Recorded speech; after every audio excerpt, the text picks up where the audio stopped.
Formation of habit.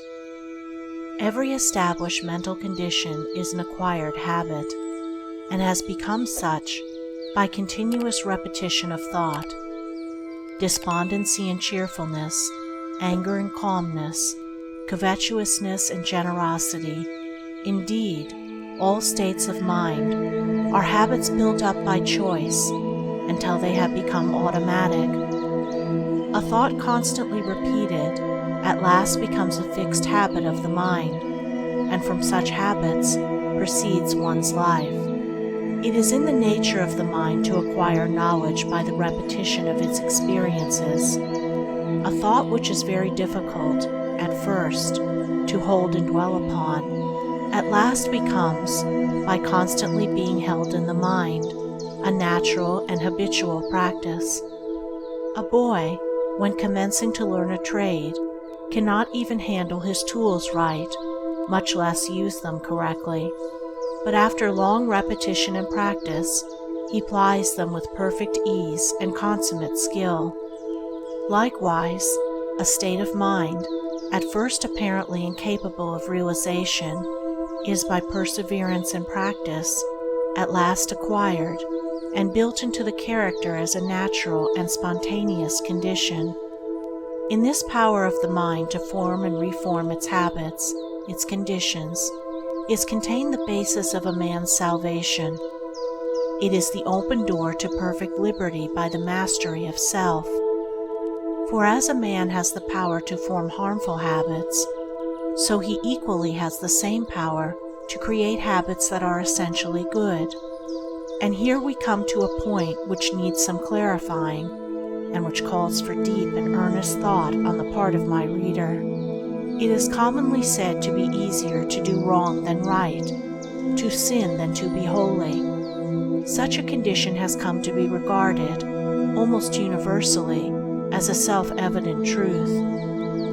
No less a teacher than the Buddha has said, "Bad deeds and deeds hurtful to ourselves are easy to do. What is beneficial and good, that is very difficult to do." And with regards to humanity generally, this is true, but it is only true as a passing experience, a fleeting factor in human evolution. It is not a fixed condition of things. It is not the nature of an eternal truth. It is easier for men to do wrong than right, because of the prevalence of ignorance, because the true nature of things and the essence and meaning of life are not understood. When a child is learning to write, it is extremely easy to hold the pen wrongly and to form his letters incorrectly, but it is painfully difficult to hold the pen and to write properly. This is because of the child's ignorance of the art of writing, which can only be dispelled by persistent effort and practice, until at last it becomes natural and easy to hold the pen correctly, and difficult, as well as altogether unnecessary, to do the wrong thing. It is the same in the vital things of mind and life. To think and do rightly requires much practice and renewed effort, but the time comes at last when it becomes habitual and easy to think and do rightly, and difficult, as it is then seen to be altogether unnecessary, to do that which is wrong. Just as an artisan becomes, by practice, accomplished in his craft, so you can become, by practice, accomplished in goodness. It is entirely a matter of forming new habits of thought, and he to whom right thoughts have become easy and natural, and wrong thoughts and acts difficult to do, has attained to the highest virtue, to pure spiritual knowledge. It is easy and natural for men to sin, because they have formed by incessant repetition harmful and unenlightened habits of thought. It is very difficult for the thief to refrain from stealing when the opportunity occurs, because he has lived so long in covetous and greedy thoughts.